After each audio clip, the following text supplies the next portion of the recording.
Seventh hour, all right. It's my friend Miss Schomer over there. Thank you for that. All right, let's, so seventh hour. You guys excited? It's been a great week so far. I don't know if you caught Jack McGinn earlier, a little standing up. But a lot of great people. I love this week, I do. I love it because no matter what's going on in the world, no matter what's happening, we always have Writers Week. This is my 23rd Writers Week. Yeah, I'm old. All dead silent. Crickets. Okay. All right. Anyway, a couple things. A shout out to our tech crew. They're doing a great job back there, so give them a round of applause. And a couple announcements. One, there's a poster up here that looks kind of like Bane meets Victor. I'm not sure what's going on, but it's a beautiful poster. I already bought one, put up in my classroom, but feel free to grab one of those. Also, if you have a favorite performer that you've seen this week sometime, there are buttons up here. The buttons, these are memories here, folks. Memories on pins. 3 for $1. You can't beat that. So come up and grab some of these. They're also in the writer's room that we have refreshments and things down there. So anyway, enough about all of this. So you guys have been a great audience all week. It takes a lot of courage to get up on this stage. I get nervous every time just giving an introduction. But these guys are getting up here and they have courage and heart, and let's put our hands together. Our first person up is Sophia Calabrese.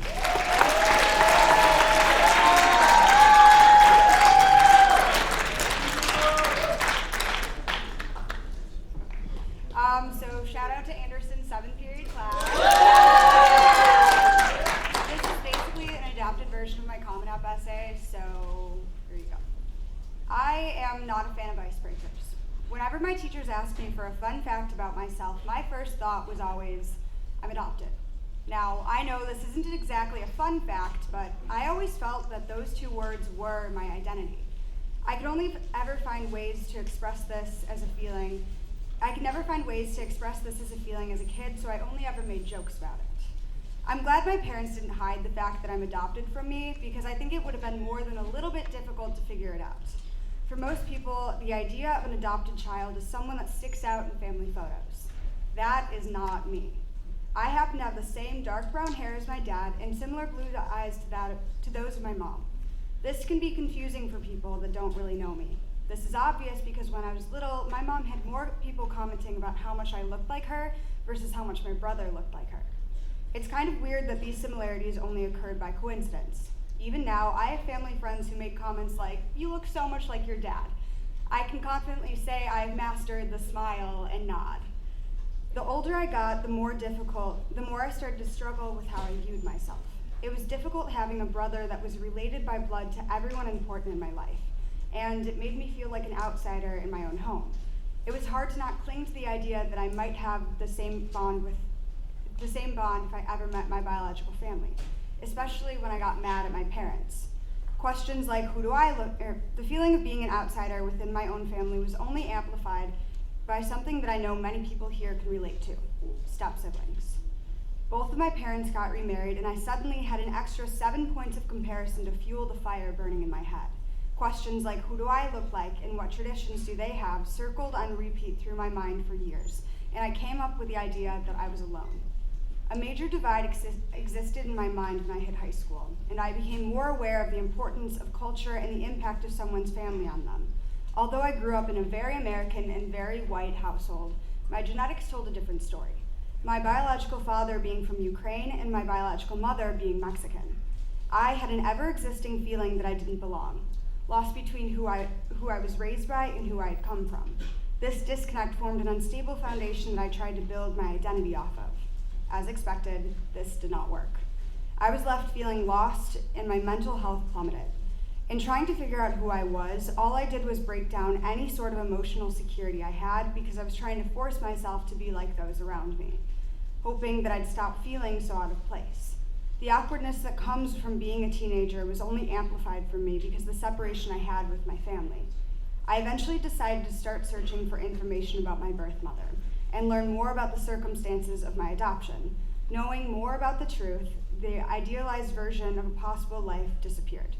I started to realize that the crutch that I used throughout my childhood to create the type of emotional security suddenly vanished, and with that, the picture in my mind of who my birth mother was crumbled. I was able to begin to understand that I wanted an outlet. Just like every other kid who thinks their life is hard, to grow up I needed to become my own person. My personality is more than just the adopted kid. It's where I come from, the way I've been raised, and who I choose to be. Being different from my family doesn't need to be seen as a flaw. I learned to pay more attention to my own values and ideas instead of blindly agreeing with those of my peers and my family. In the end, I came to a realization. Identity is not something created for you. Instead, it is something that you create for yourself and that can only ever be distinctly yours.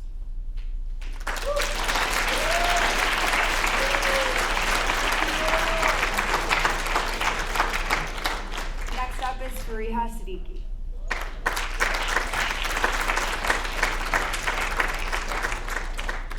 My piece is called Uyghurs' Strict Secrecy. Because they submit, they're deprived and withheld of the rights of their minds, the souls of their will, pulled and twisted one by one, the petals of the drooping roses plucked and punctured, but the sea of red simply perfumed to you, everlasting the unknown, whilst their dainty fingernails are scattered across the cement. Because she submits, she's injected with unknown drugs. The essence and life is gripped and torn out of her chest, masked with the eyes and a painted-on smile, but they say and they claim and they paste. Re-education camps for the benefit, repurposing the life of the people, saving the nation from the evils of the inside. But here it remains a forever, a distance with tainted filters. Because he submits, he's beaten, bruised, punished for individualism, a prosperity, solitary confined for following the beauties of that is my salam. Their pointer fingers goes to their lips and screams swallow the air. Not a pesticide nor a virus entering the bloodstream. Not a hand from the inside twisting the veins, gripping and sewing shut the individual capillaries, nor a single indication of a threatening autoimmune disease. It's the same layers of skin seeping across the body with its own lines and indentations, causing ripples of devastation. A mere drop of a single pebble over time.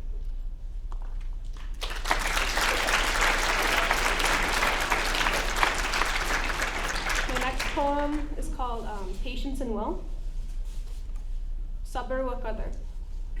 Sabr, patience as defined simplistically, intertwined in the mind yet the roots unlike in nature, experiences the cold shocks of brutal trials and tribulations, or the warm long hugs followed by scent of sweet lilacs. But you just take a second, a break from the solitude, the release of your own obligation, and listen. With sabr, with patience, you realize the interlocked fingers without a single touch, and grateful appreciation. Wa qadr, the will and decree, purposeful collection, whether it's a belief beating against your heart or not, the abundance of constant recreational lessons, the deep picture of meaning and respect, obligation to simply learn and touch. You are mindful and here. Sabr wa qadr, the loneliness dissipates, remembrance grows, life is breathed into the heart, it beats, we hold the space, and we bloom.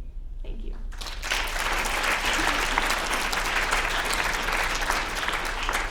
Next up is Sarah Balker.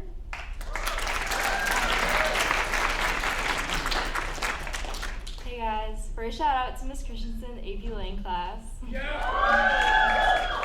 Okay, so my piece was kind of a collection of thoughts following this May, and this May my great-grandma passed away, and despite our large age gap, I was really close with her. And so one of the last conversations with her I distinctly remember, and so I read about that. A few years ago, I was visiting my great-grandma, and she said something that really upset me. She said, "When I was younger, I thought the world would be so different from now." My great-grandma lived through World War II, the Civil Rights Movement, the Vietnam War, the first man in the moon, the first cell phone, and the legalization of gay marriage. She went through it all, so I asked her, "Is the present better than you expected?" And she responded with a cold no. I hate to say it, but she's not wrong. It's unfortunate, but people today don't care anymore. First off, a majority of people don't care about information if it doesn't apply to them. Most of our generation gets their news from Snapchat, Twitter threads, and other unreliable sources. And while Snapchat and social media can inform you of some events, the breadth of those events is limited to fame and tends to be exceptionally biased. For example, when a rapper dies, within hours everyone is aware, but the destruction of thousands of lives of Muslims gets little attention. And don't get me wrong, a rapper dying is unfortunate and should get attention, but this case exemplifies that our society values fame over being an aware citizen beyond being aware of the circumstances that directly apply to themselves. Additionally, one of our worst present characteristics is the extreme passiveness of our society. When we actually do care about a topic, we believe we can create change by posting a pixelated image on our stories. I don't know why, but to many this is surprising when I tell them that doing so isn't very active. While you can attract some attention towards a crisis with a story, if you really cared, you should do something about it. For climate change, there has become a whole aesthetic, also known as the Visco Girl, who uses reusable straws to save the turtles. While reusable straws account for 0.03% of plastic that enters the oceans annually. So while reusable straws are better for the environment, to an almost insignificant extent, what are you going to do about the Amazon that is charred, the never-ending wildfires in California, or the sinking Pacific Islander communities? Because I don't think your story or aesthetic is proactively bettering the situations to a significant or any extent at all.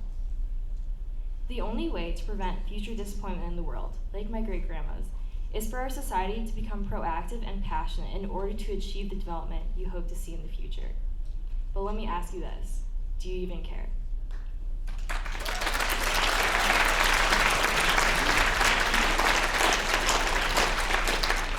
And next up is Kelly Wang.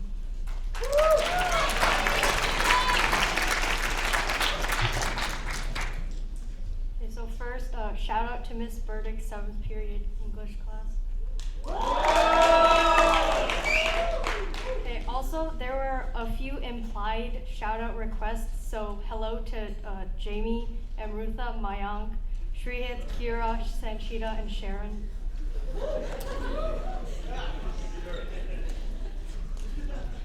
So this is entitled An Intense Relationship. There we sat in the living room. I glared at his boring, emotionless, dead, idiotic face. The bane of my existence. We couldn't work together, it just wasn't meant to be. At least that's what it felt like sometimes. My friends at elementary school were always encouraging me to leave and give him up, but my parents stood in the way. They were the locks on the door to freedom, which shut me in a room with him, and the key was on the other side. It was as if they'd already arranged my marriage.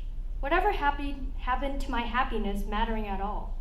And just as my happiness didn't seem to matter to my parents, appearance didn't matter to him whatsoever.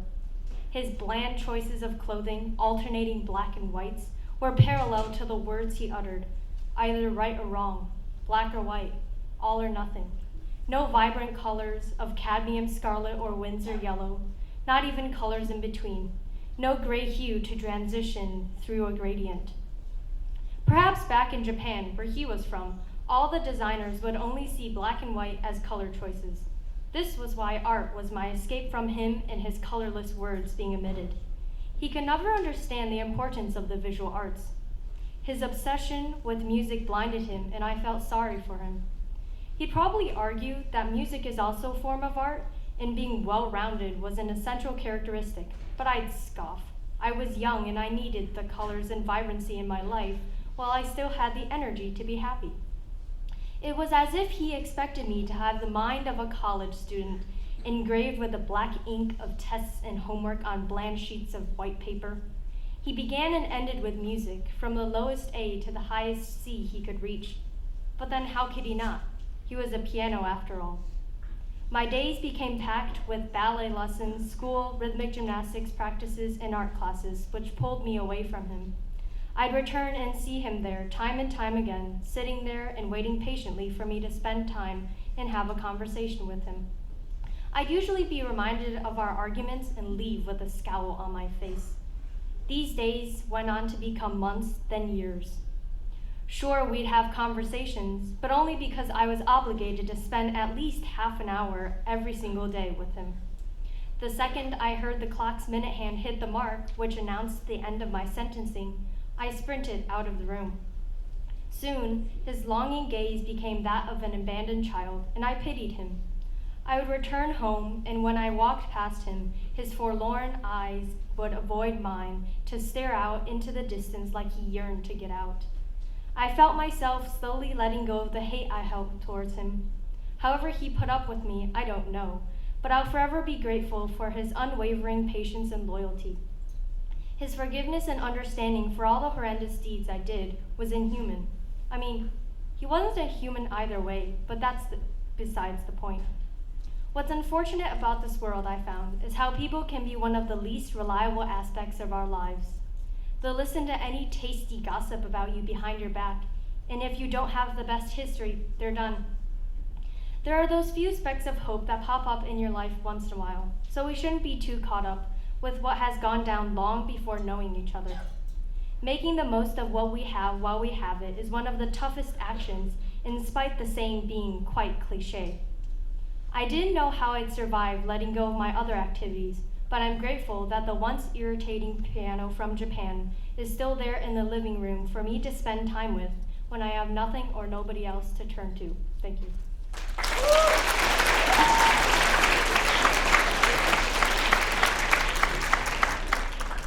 Next up is Matthew Schalk.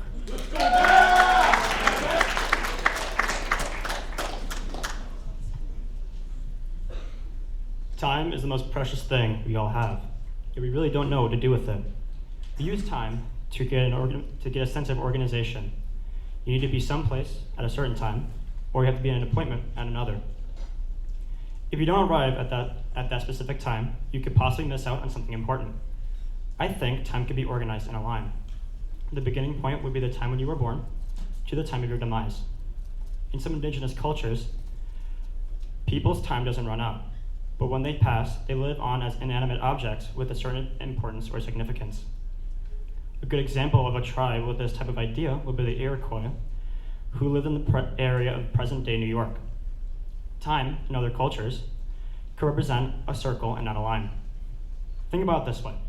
A clock, which is a tool to tell the time of day, is telling you how to live the only life you have. It tells you when to wake up, go to school, take a shower, go to practice, and other plans.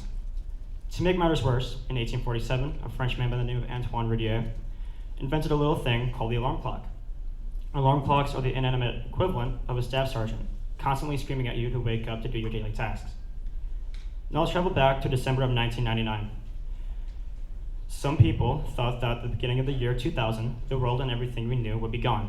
Obviously, that's not the case. However, time can still strike fear in people and make them think about their future and how it will affect them. This fear is called chronophobia. That's how scary time really is. Now it's like a big clock, a very big clock that tells us a very scary and almost impending time. The doomsday clock, although a metaphor, represents the likelihood of a man-made disaster. It measures the likelihood by the phrase minutes to midnight. Midnight is the possible end to our world. 2 minutes to midnight is our current likelihood of there being a man-made apocalypse. This is the lowest it's been since the Cold War, which is scary to think about. The doomsday clock is like an alarm clock trying to wake up the human race. Time is the only thing keeping humans between now and the infinite. We, as the people who love and inhabit this planet and call our own, must call upon each other to keep time from dwindling. The very brink of our own existence is in our own hands. If we stay at our current pace, we are to be doomed in the upcoming decades. Let me emphasize the phrase current pace. As of now, we are looking at irreversible damage to our climate. The intense amount of emissions of carbon and other greenhouse gases are slowly destroying the environment. Scientists believe that if we don't start to reverse our damage to the climate, we could be looking at an Armageddon by the year 2050. At this point, the world could have the annihilation of ice sheets, extreme droughts, and intense heat and deadly conditions. If we don't act now, this could be our lives. And I don't think you guys want to live in an extremely hot and dry world, do you? We all have, for some, time is moving quicker than it is for others. Some people's time might be over when they're well in their 90s. but others might not be so lucky. Time is so valuable, so much so that some people might try and steal it from you. Time is unforgiving. Time doesn't care if you're sick or hurt. It keeps going without looking back. Time is the most terrifying part of it all. Time keeps going even when you're done on this earth. It keeps going. Time is the most precious thing we all have. As of now, people in this room could have it all figured out and know what they're going to be doing when they grow old. But to the people who don't know what's in it for them in the next coming years, I hope this makes you think of the time you really have. Time is of the essence and has no intention of slowing down anytime soon.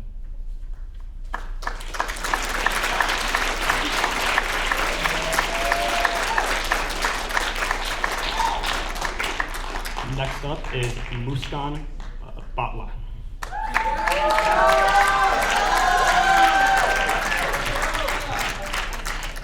So firstly, shout out to Mr. Anderson's 7th period lit class. So this is kind of a rendition of a college essay that I previously wrote.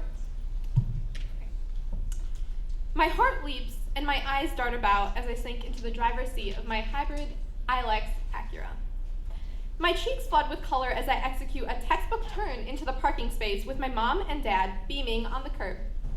I focus my gaze on the absurd curves that have overwhelmed the A on the steering wheel, patiently waiting for the driving instructor to part her pen from her paper. There had been no traffic at all. I had checked my mirrors with obscene repetition, and my beyond spectacular turn at Meacham surely must have impressed my driving instructor. As my thoughts glide to whether my family and I are going to celebrate at Dairy Queen or Baskin Robbins, the instructor abruptly gets out of the car and marches inside. After taking a minute to process, I decide that it's probably wise to go follow her to collect my license, of course. As we near the door, the tall, stern woman simply stands there, intensely scribbling at her clipboard. After what feels like an hour, she lifts her head and mumbles, "I'm sorry, but we will not be able to give you your license today." My first instinct is to laugh hard, maybe a little too hard. As my laugh becomes overly obnoxious, her face did not change at all. Failure hits each individual a separate way. While some brood over it and spiral into self-pity, others harness the condensed anger and frustration to push beyond it, to a brighter future. Failure is my gateway, the portal to a better life, the chaperone that holds my hand and guides me to triumph. In my case, nevertheless, the first stages of loss meant dreadfully asking my parents to drive me to ice cream after I joined the small population of people in Illinois to fail my driver's test. My tears were merely a representative standing for every loss that I had endured. Failure has become a familiar face. Only a year earlier, I was sitting on my bed, inching my finger towards the email that would essentially determine my future trajectory. TAS at Cornell University is a highly competitive program that accepts merely 30 applicants. The grueling process has 2 tiers. The first cut takes about 90% of the applicants out, while the second only takes about 50% of the remaining. Knowing that getting into TAS was in accord with my dreams, I kept my expectations stagnant. While I kept my hopes under control, my confidence escalated as I received an email that I had been one of the few chosen for an interview. This hour-long interview would be the driving force for my success. At least that's what I believed.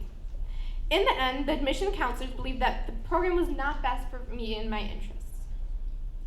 Losses, I've learned, are what make people vulnerable. Society has conditioned people to be ashamed of their losses, shield it from people, and even not attempt new things to avoid the possibility of failure. But I advocate to show it off. By using it as a conversation starter, I show people that I too am human. My losses display the journey that I've gone through and the concrete that serves as the foundation of my aspirations. My willingness to fail is what gives me the ability to succeed.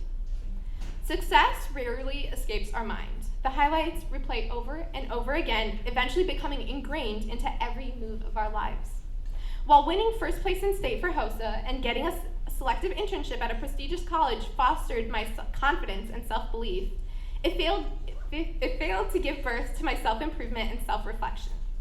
The seeds for self-reflection and improvement were rather placed by the time I put gasoline or diesel in my gasoline car, or when I cut up maybe one too many jalapenos, accidentally numbing my hands for the next few weeks.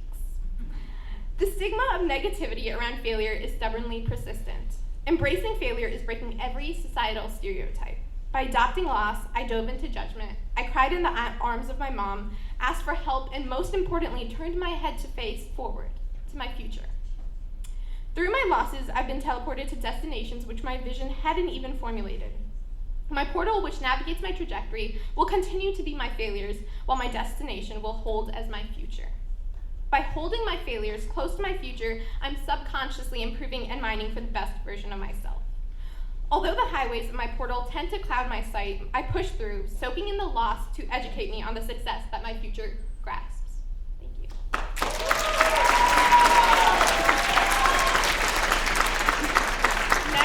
Next up is Michaela Sykes.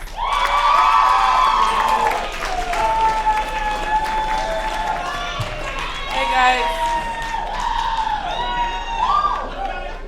So this piece is about what I felt and seen over the last 4 years, and it's called Being Black at Fremd. Sorry, I'm a little sick too.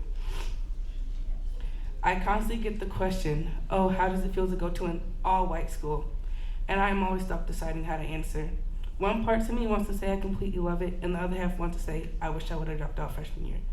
Yet I always answer, it's okay. So welcome to my world, a world where you are simultaneously considered both white and black, a world in which you talk too white for your extended family and where you're too black for the rest of the school.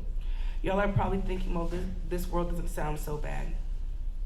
Well, try being around white people that think it's perfectly okay to say the N-word and then act offended when you ask them to stop. But little do they know, they have no right to be offended. They don't understand the history of the word, that the word was used to demean and degrade black people. And it doesn't change the history if you decide to pronounce it with an A at the end instead of an ER.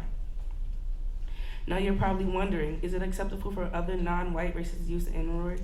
And they are two completely different things. When races who aren't black or of African descent use the word, it comes across as offensive because your ancestors may have used the word to demean and degrade black people as well. When black people use the N-word, we are taking back the word that was used against us and using it to uplift and empower fellow black people. However, this does not mean that you should go around saying it all the time around your black friends, because in reality, the N-word pass doesn't mean a damn thing for non-black people. Maybe your friend lets it slide a few times, but please be considerate of who you say it around and the context and tone in which you use it in. And also, don't get offended when a black person asks you not to use it. It is not a word that was used against you and your ancestors, and you have no right to be offended. The offense is in saying the word. Although it may not seem bad to go to a predominantly white school, there are things that happen inside and outside of school that make it way worse. Constantly getting called an Oreo and a coconut isn't fun. Or having to explain how you have short nappy hair one day and come to school with long braids the next. And what doesn't make it any better is that most of y'all ask to touch it or touch it without asking. Which is basically how to get slapped real quick 101. You may wonder, why is it a problem? Well, 1, our head is sensitive when our hair is freshly done. And 2, our hair is a way that we connect back to our roots, whether we decide to wear it natural, have braids, waves, twists, or fro, or any other style. Our ancestors not willingly arrived to this continent to have their culture stripped away from them for you guys just to touch our hair willingly. Yes, going to a predominantly white school has its ups and downs. However, I have a unique perspective on the world that a lot of people in the modern black community don't. Yes, I might be too white for majority of my extended family, and yes, I might be too black for the rest of the school. Maybe it's because I can say that I've had things from green bean casseroles to chitlins and pig feet. But let me tell y'all something, I would not change it for the world. Yeah, maybe this school sucks at times, but if it weren't for this school, I wouldn't have the best friends that I have now. I'm not done. I'm proud to be me, even if the community sees me as a young black woman with an attitude that has a lot to say about everything. I'm proud to be me in my dark mocha skin with my 4C hair, whether or not the rest of the world wants to only see me as a descendant of the race that they trapped with shackles and demeaned and degraded with the N-word. The same word where the majority of today's society decides to flaunt the word as if it's the same as the word the. I am proud to be me, regardless of whether or not today's society decides to see me as the next news report. Thank you.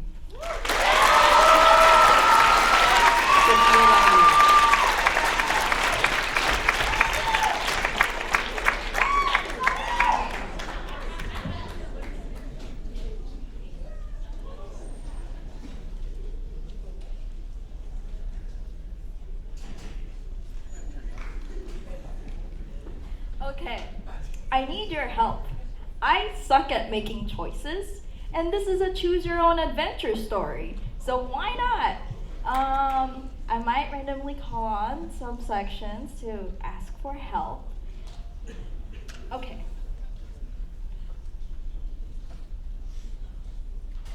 Let's start. You're in bed when you wake up from a dream that you probably will not remember. You sigh into the cold atmosphere of your room, but the warmth trapped under the duvet is a feeling to revel in. But alas, your peaceful days in bed was broken by your alarm clock. Good morning, a voice resonated out of nowhere. You bolt out of your bed at the startling presence of another human. It was a man who was dancing, and his feet made gentle thuds on the carpeted floor. He had red hair that was as bright as fire. He was wearing a red shirt as well as black pants. He looked like he was young. He exuberated an aura of safety and innocence, as if telling you not to worry, yet you retreat under your bed covers. Who are you, mysterious man? You ask him in fright, but there is curiosity lingering in your head. He stops dancing and sits on your bed, and he says, "My name is Scotty. I would like for you to join me on an adventure." So what do you say? You accept?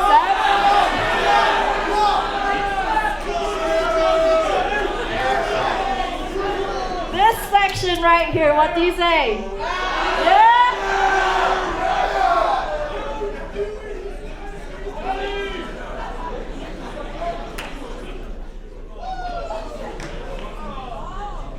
Suddenly, you are teleported to a place much different from the confines of your bedroom.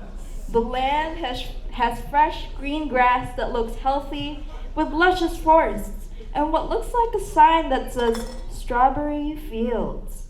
There is music that fills the air as you walk through the fields. The crowd sings along and sways to the sound of rock music that gives revitalizing energy. There were stalls that sold various concerning items, however, except for one. "We sell love and happiness," one vendor shouted into the crowd. You approach him with curiosity. "I would like some love and happiness." Well, how about you guys? Would you like some love and happiness? What? Happiness and love cannot be bought with money. Do not let others sell you lust and depression. Just live your life as a carefree animal and do things that make you happy. The vendor gave you a kind smile, but one moment he's there, and then the next he wasn't. Where'd he go? Suddenly, you and Scotty are pushed into a crowd of hippies. A semi-naked man tries to push the barrier and ends up shoving his armpits into your face. You recoil at the revolting smell of 3-day-old sweat, so you push and shove through people until you make your way out and run away into the field. Scotty managed to catch up to you, but he is out of breath, while Spiky the big hedgehog is smiling and bouncing happily. Where should we go next? Scotty sighs. How about this middle section? What do you think? Submarine?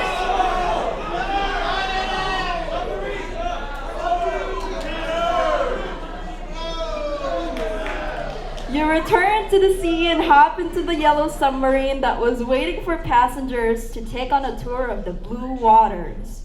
This is nowhere, Scotty sighs. Nowhere? You're in nowhere, but you're somewhere? You ponder a little bit more. I don't want to go back, though. You sigh and slouch into your seat. But we mustn't ignore our reality. I only hope that when you return home, you'll live a life with some regrets, but die happily. You look out into the sea. Lo and behold, the great city of the fictional Atlantis. You can see mermaids and mermen going in and out of the city. At the top, you could see the shining crown of King Triton. But then, the magnificent view was broken by sharks that started attacking the glorious city. So what do we say? Help, go home. How about this section right here? What do you say? Go home. Go home. What do you guys think? Go home.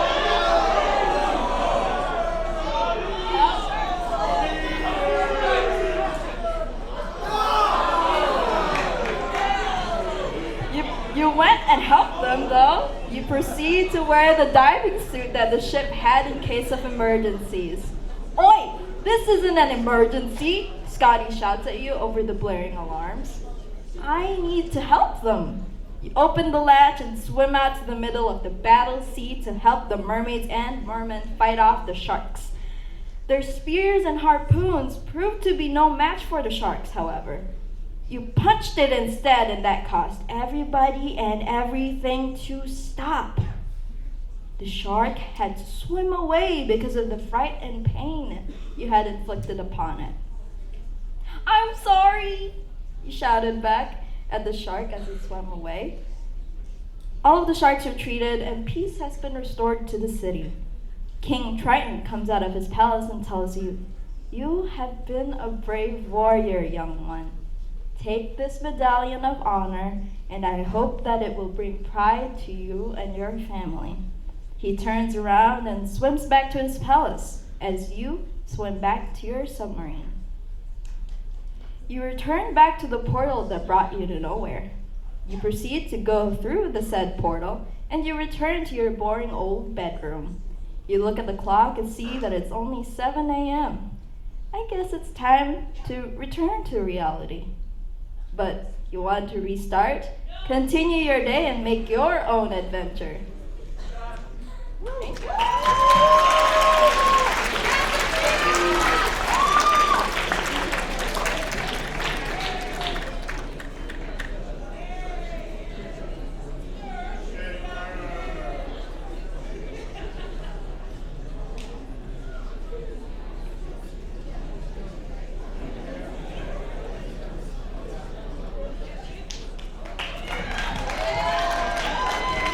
Hello again.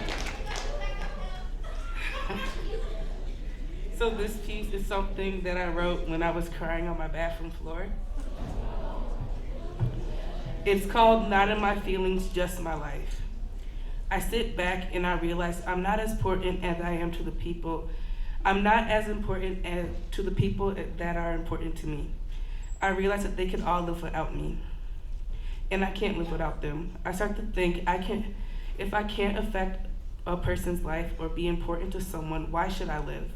Why should I bother breathing or waking up again? The pain I endure mentally, physically, emotionally, and spiritually is unexplainable. I wake up, everything hurts. My heart aches as I feel like I'm forever heartbroken. The pain you get in your heart and your stomach when you become heartbroken is the same for me every day. No matter how much or how little I sleep or how well or how bad I sleep, the pain is there 24/7. I started binging again. I will eat a whole bunch one day and throw it up the next. Not eating for another 3 or 5 days. I can't believe I got to this point. I haven't done this since I was 13. Once again, here I am just wanting to self-harm, but I don't care with what or with how. It's an addiction that I need. It's like I'm going through a withdrawal from inflicting pain to myself. I sit up at night when I can't sleep and think of how much of a failure I am. I let everyone down without even trying.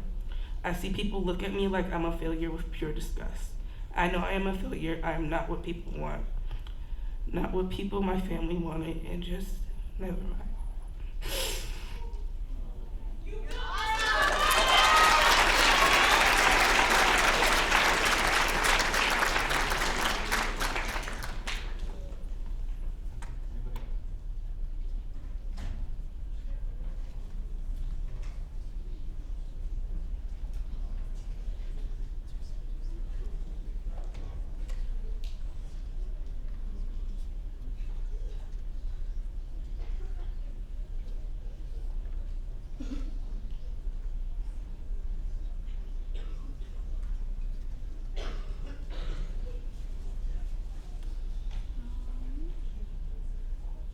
So my piece is about 10 ways to survive a brown wedding. Okay. So if you've gone to a traditional white wedding and had the honor of being a bridesmaid once or twice, or even planned a wedding of your own and know what's up, congratulations! That doesn't help you at all in any shape or form because, once you're invited to a wedding by your brown friend, you must study. See? You're already on your way into fitting into the brown world. 1. Run towards the food before the herd. It's guaranteed that if you don't sprint as fast as you can towards the line of dishes, you're not getting any food whatsoever, and them aunties and uncles will bump your ass until you're in the back of the line. There's no mercy, and line cutting rules do not apply. 2. Practice your photography skills. Every 2 steps you take, you'll be asked to take a photo for someone, as you better be good. So you better be good, or else they'll hold you for hostage until you get their angle. 3. Cry into your wallet. Outfits are expensive as hell, and you ain't going anywhere in there without the sufficient amount of bling, makeup, nor embroidery, or else you'll stick out like a sore thumb and be scolded for the rest of the day. 4. Clear out your damn schedule for the next month. This is well known. Just don't even ask for the dates or timings because there's literally no point. You'll always have something going on at all times, which comes to the next point, which is be patient. If you show up on time, you're too early. Even if the host says it was to be at 5 p.m., they'll show up at 8 p.m. 6. Stay calm. If you go to the bride or groom's house to help out, it'll be a whole new level of Call of Duty. Everyone's true selves will emerge and chaos will descend. 7. Prepare to shield your eyes.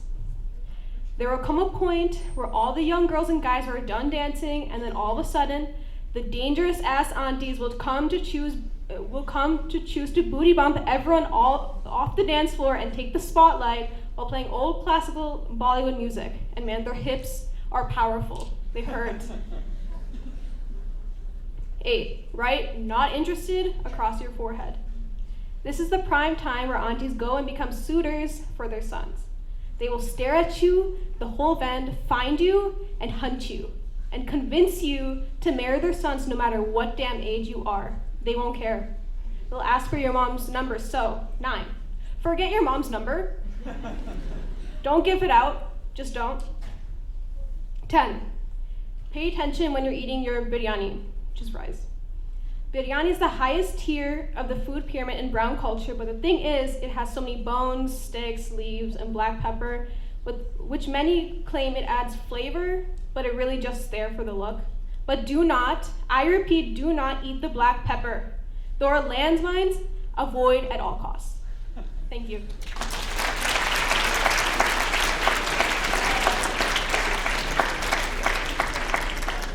Okay, you want to get it one more time for everybody up here?